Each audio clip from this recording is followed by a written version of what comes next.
It is a tremendous privilege and great pleasure to cordially welcome you to our 7th Urban Age Conference.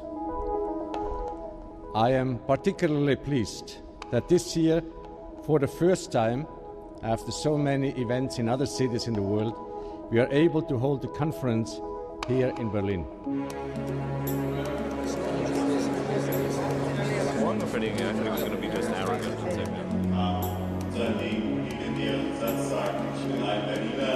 Yet an urban age is more than just a description of what is. It is a vision of what can be.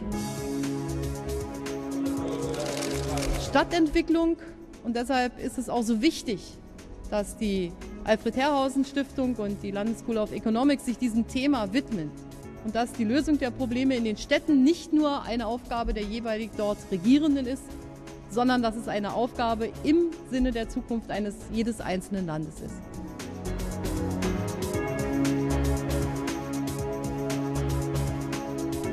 One of our key objectives has been to raise the profile of urban issues globally.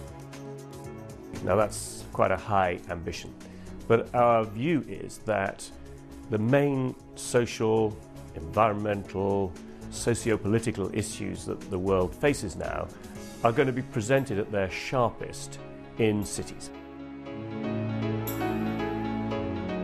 Whether we'll succeed with that, I don't know, but I think we've had a big impact already, and seeing Chancellor Merkel here today talking about urban issues herself is a sign that I think we are on the right track.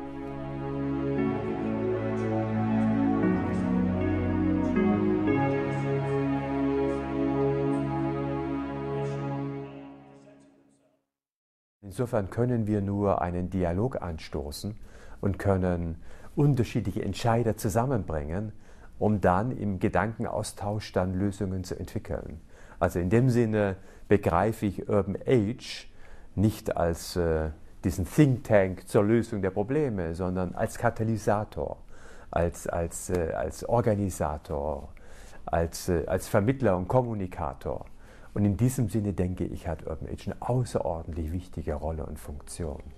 I think what's been interesting is that the Urban Age Conference has provided a platform for greater engagement with intellectually, but also with practical solutions or examples of how to deal with urbanization in the 21st century.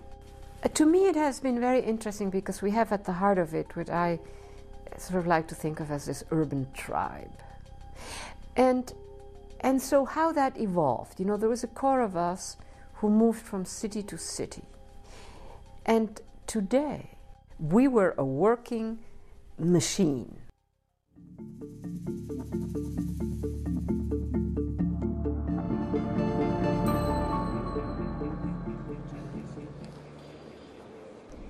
Yes, there is an old informality, and we see it in all of these mega cities. It's an economy of survival.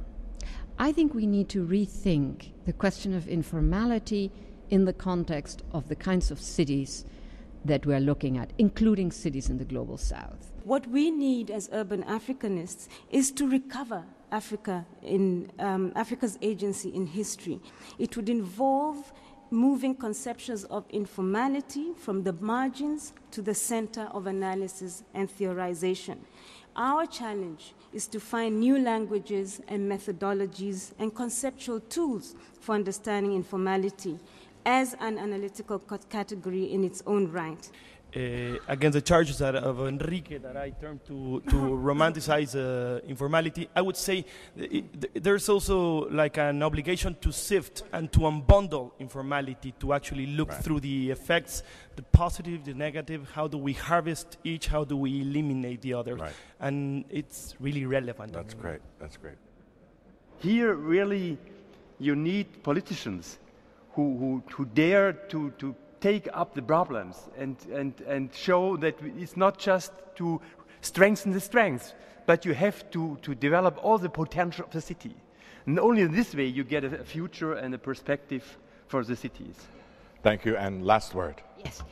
Just one quick comment. The political project that I'm talking about is, number one, it doesn't quite exist right now, either because it hasn't been recognized when it exists in some components, or because it has to be invented. I think we really have to invent some new instruments.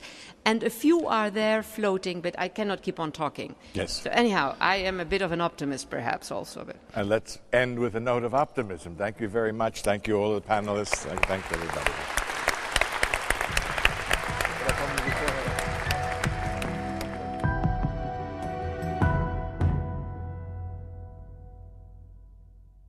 I would say that in an advanced city today, transport policy, whenever I go to an advanced city such as Berlin or New York or Seattle, today what urban transport policy means is how to reduce car use. One of the organs is our brain. And this brain is all the time looking to get rid from the burden of physical movement. So he developed horse riding, then he invented the rail, then the electric rail, and finally he got what he was looking for all the time. This was the car.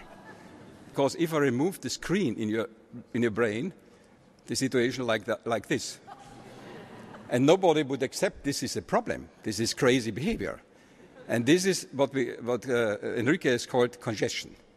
In the periphery of Paris, 500 bus drivers are on strike. They simply refuse from now on to drive in no-go areas. So what is the solution? CCTVs, policemen in each train? How can we repair a situation that has deteriorated? I want to focus on that issue of talking what is a cheap, quote-unquote, efficient mass transportation system, and at what point of your city's development do you put it in? It's, okay. Bus versus rail. Great. Well, of course, I try to say all the time that the only solution is mass transit. But again, as I was said at the beginning, the important thing is to know what kind of city we want. Städte werden heute in einem Maßstab gebaut und in einer Einfalt gestaltet, die unerträglich sind für den Menschen. Wenn Sie lange gerade Straßen entlang gehen, dann werden Sie schon vom Sehen dieser Öde müde. Eine lebendige Stadt ist vielfältig und Sie finden in kürzester Entfernung das, was Sie brauchen und mehr. Und das ist das Entscheidende. Das heißt, wir können eigentlich die alten Muster, das waren auch die Ergebnisse meiner Forschungen, sozusagen das, was Sie heute Naturwissenschaftler erforschen, können Sie in alten Mustern wiederfinden.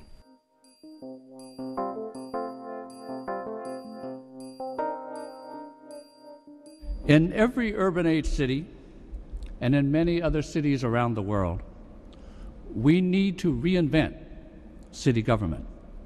All urban age cities are too big to mobilize their citizens into an active democratic force or involve them into city decision-making. One reason for this weakness is our failure to transform city government so that it can take on a more important role in the partnership.